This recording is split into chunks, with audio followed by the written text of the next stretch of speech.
So half yearly exams का दौर शुरू हो चुका है एंड बहुत सारे बच्चे हमसे पूछते हैं कि सर हमें हाफ ईयरली के लिए जो भी हमारे 6 चैप्टर्स आ रहे हैं, हिस्ट्री एग्जाम की बात करें क्लास 12 हिस्ट्री की तो 12 चैप्टर में से आधे अमूमन 5 से 6 चैप्टर आपके हाफ ईयरली में पूछे जाते हैं।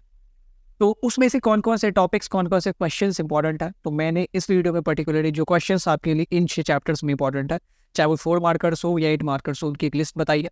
आप अगर उनको प्रिपेयर करके जाते हैं, ट्रस्ट मी, इसके बाद से आपके कोई भी सब्जेक्टिव क्वेश्चन हाफ ईयरली में नहीं पूछे जा सकते। So without any further delay let's get to the laptop screen.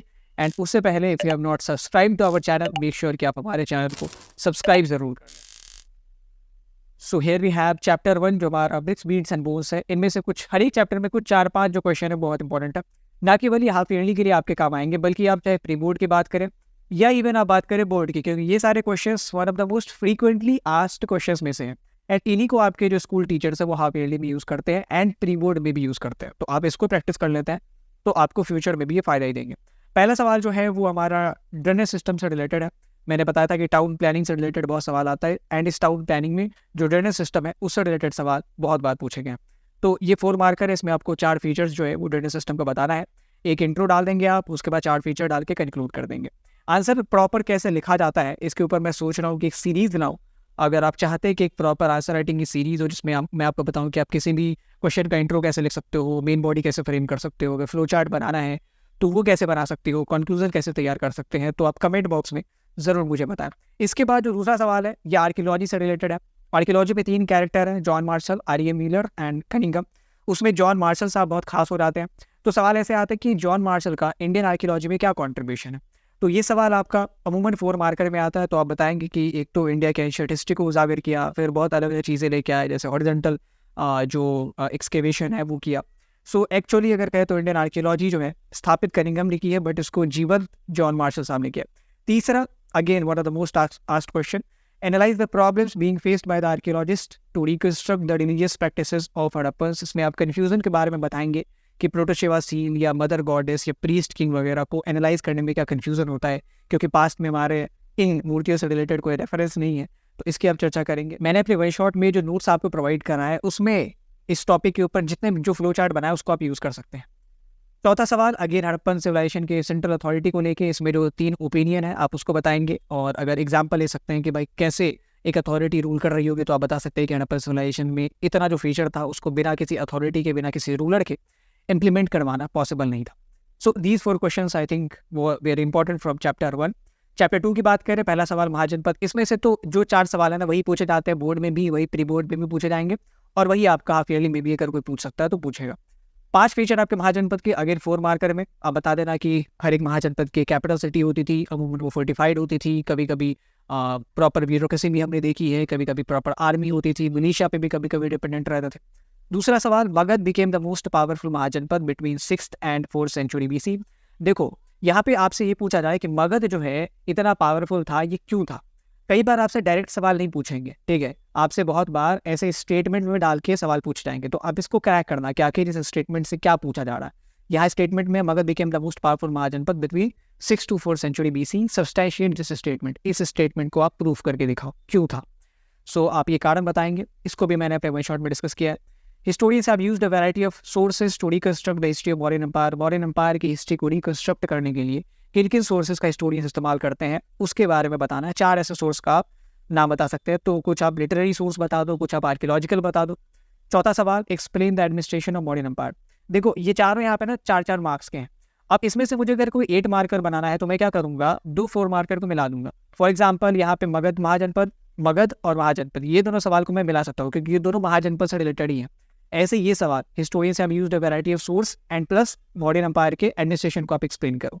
तो 8 मार्कर कई बार तो नेचुरली 8 मार्कर ही होते हैं। फॉर एग्जांपल जैसे मैं अगर आपसे ये कहूँ कि आप कबीर, गुरु नानक और सिखिज्म के ऊपर प्रकाश डालो, तो ये अमूमन 8 मार्कर सवाल ही होगा क्योंकि इतना बड़ा टॉपिक है।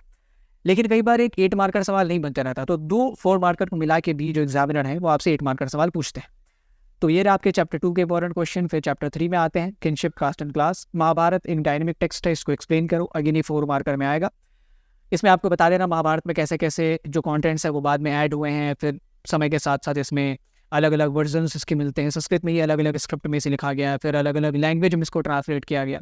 इसके बाद ये सवाल बड़ा इंपॉर्टेंट है, इसमें देखो सवालों को जब तक आप पूरा पढ़ोगे नहीं ना, तब तक आप सही तरीके से उसे इंटरप्रेट नहीं कर पाओगे, एंड बिना इंटरप्रेट किए आप सही आंसर लिख नहीं सकते हो। इसमें क्या है, describe the evidences that suggest that जो Brahmanical prescriptions about kinship, patriarchy and marriages ये यूनिवर्सली फॉलो नहीं किए जा रहे थे। तो इसमें आपको हर एक वो एग्जाम्पल बताना है जो चैप्टर 3 में गिवन है, which was against the Brahmanical tradition, चाहे वो नॉन क्षत्रिय किंग्स हो, चाहे वो चांडालों का डिफेंस हो। आपने देखा था मातंग जाटका में एक चंडाल था शायद जो डिफाइंस करता है, जो सोशल जो डिनायल था उसके अगेंस्ट जाता है।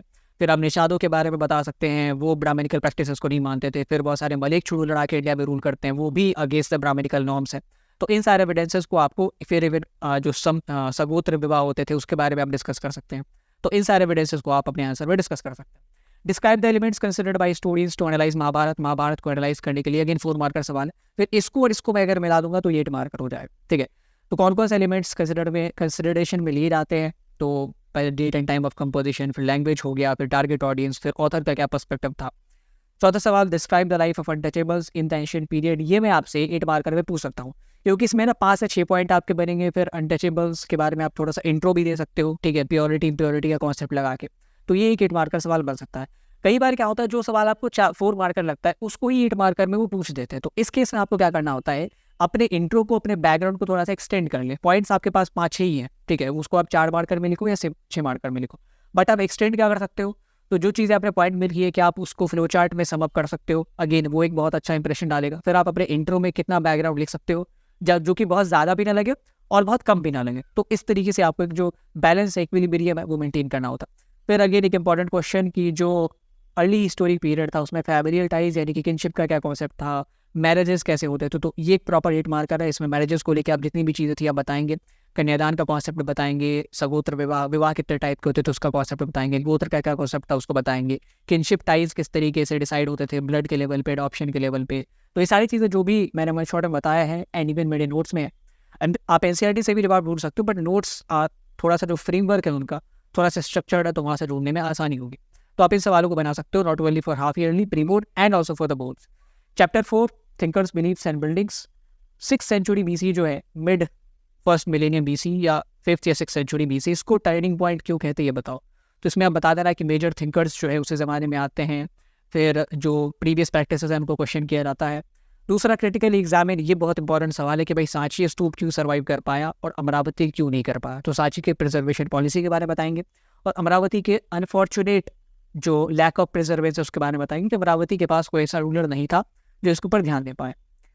तीसरा सवाल, trace out the growth of Buddhism. आप यहाँ पे देखो 2 सवालों को मिला के बनाया गया। Trace out the growth of Buddhism, Buddhism के ग्रोथ को आप ट्रेस करो, क्यों ग्रोथ हुआ और कैसे हुआ ये बता दो। क्यों हुआ, इक्वालिटी प्रमोट करता था, उस जमाने के जो सोशल एविल्स थे उसको खत्म किया इसने। कैसे हुआ, बहुत सारे जो पैट्रोनेज हैं, बहुत सारे जो पैट्रोन्स हैं इसके वो बड़े बड़े राजा थे, चाहे आप अशोक की बात करें, कनिष्क की बात करें। एंड देन अगेन दूसरा जो सवाल है वही कहा ना कि 4-4 मार्क्स के 2 सवालों को मिला के एक 8 मार्कर कई बार बनाया जाता है। तो एक 4 मार्कर ये था और दूसरा 4 मार्कर ये है कि बुद्धिज्म की मेन टीचिंग्स, बुद्धा की मेन टीचिंग्स को एक्सप्लेन करो, तो वो भी आप कर देना। चौथा सवाल, जैनिज्म से रिलेटेड सवाल कई बार पूछा गया है इस चैप्टर में, तो इसको भी मैंने डाला है। अगेन ये एक स्टेटमेंट है, कई बार उस स्टेटमेंट का आपके सवाल से कोई लेना देना नहीं होता। अगर आप सवाल समझ जाएंगे तो उस स्टेटमेंट को पढ़े या ना पढ़े बात बराबर नहीं। जैसे देखो, the cycle of birth and rebirth is shape through कर्म, कर्म के द्वारा जो हमारे अगले जन्म का, पुनर्जन्म और जन्म का जो साइकिल है वो डिसाइड होता है। In the light of given statement highlight the teaching of Jainism. मतलब आपसे इस सवाल में पूछ क्या रहा है, आपसे पूछ रहा है कि भाई जैनिज्म की टीचिंग्स क्या है, बस ये उसको इन्होंने भारी करने के लिए, एक्सैजरेट करने के लिए इतना स्टेटमेंट और 1-2 लाइन का ये सवाल बनाया है। So basically in this question they are asking you the teachings of Jainism. सारी चीज़ें बता दो, 4-6 पॉइंट जितने भी हो सकते हैं सब बता दो। Chapter 5 through the eyes of travellers. पहला सवाल कि भाई अल बरूनी साहब को कौन कौन से प्रॉब्लम्स फेस करने पड़े Indian social and dramatical practices को जानने में, इसको आप बताओ।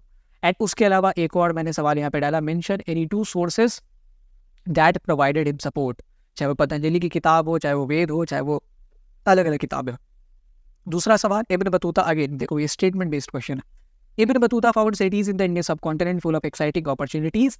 अगेन ये एक स्टेटमेंट हो गया। सवाल क्या, explain the statement with reference to the city of Delhi. अब यहाँ पे डायरेक्ट, यहाँ पे नहीं, पिछले सवाल में जैसे डायरेक्ट था कि explain the teachings of Buddhism, Jainism, तो पता चल गया जैनिज्म की टीचिंग्स लिखनी है। यहाँ पे क्या है, यहाँ पे सिटी ऑफ दिल्ली के बारे में बताना है इस स्टेटमेंट के रेफरेंस। और ये स्टेटमेंट क्या कहता है कि जो इंडिया के शहर थे, चाहे वो दौलताबाद हो गया, दिल्ली हो गया, 2 बड़े शहरों को विजिट करते हैं इब्न बतूता, ये फुल ऑफ एक्साइटिंग अपॉर्चुनिटीज़ थी। तो ये किन किन चीज़ों को इसमें आप शामिल कर सकते हो। इसमें आप बाज़ारों को शामिल कर सकते हो, इसमें आप जो सिटी में एक्टिविटीज़ होती थी उनको शामिल कर सकते हो, ट्रेड को शामिल कर सकते हो।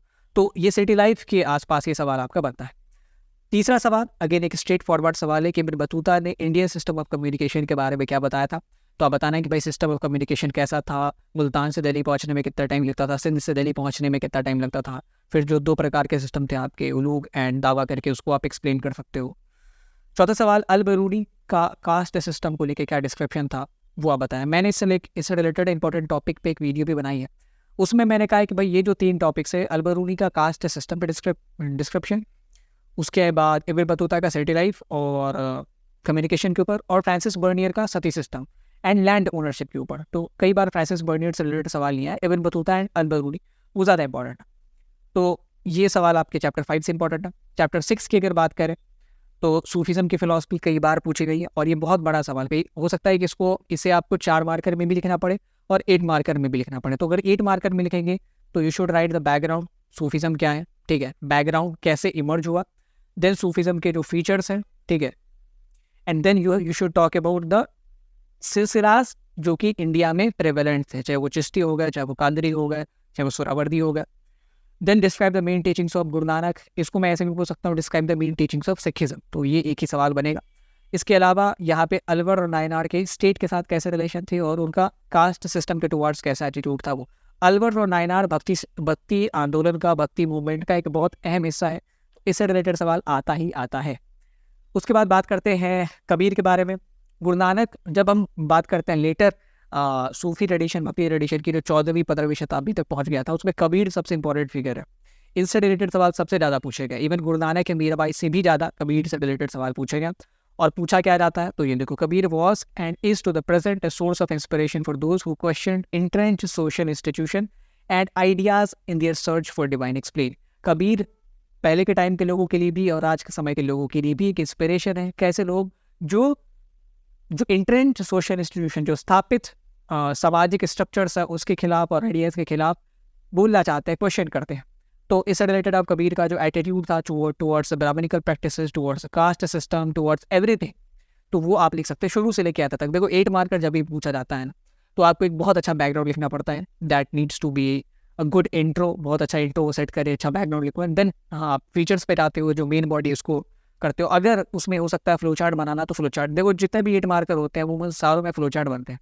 तो आप कोशिश करना कि कैसे फ्लो चार्ट बनाया जा सकता है। देन यू शुड कंक्लूड कि ओके, कबीर जो है इस तरीके से, चूंकि उन्होंने ऐसे ऐसे स्टेप्स उठाए थे, that is why he is considered to be an inspiration for all those people. So that's all in this video. खूब कि आप अगर ये 20-22 सवाल कर लेते हैं, आप अगर रिवाइज भी कर लें, ठीक है, इवन अगर आप गूगल सर्च कर लें या इन टॉपिक्स को रिवाइज भी कर लें, तो भी आप हाफ ईयरली में अच्छे से एक्सेल कर जाओगे। इसके अलावा these questions will also help you in pre board. इसके अलावा बोर्ड में भी ये सवाल काफ़ी बार पूछे गए, तो इनके आने के जो चांसेस हैं पोटेंशियली बहुत हाई है। That's all for today and thank you for watching. Have a great day and make sure you hit the subscribe button. ये वीडियो इंपॉर्टेंट है हाफ ईयरली के पर्सपेक्टिव से, तो आप इसे अपने दोस्तों को शेयर करना ना भूलें।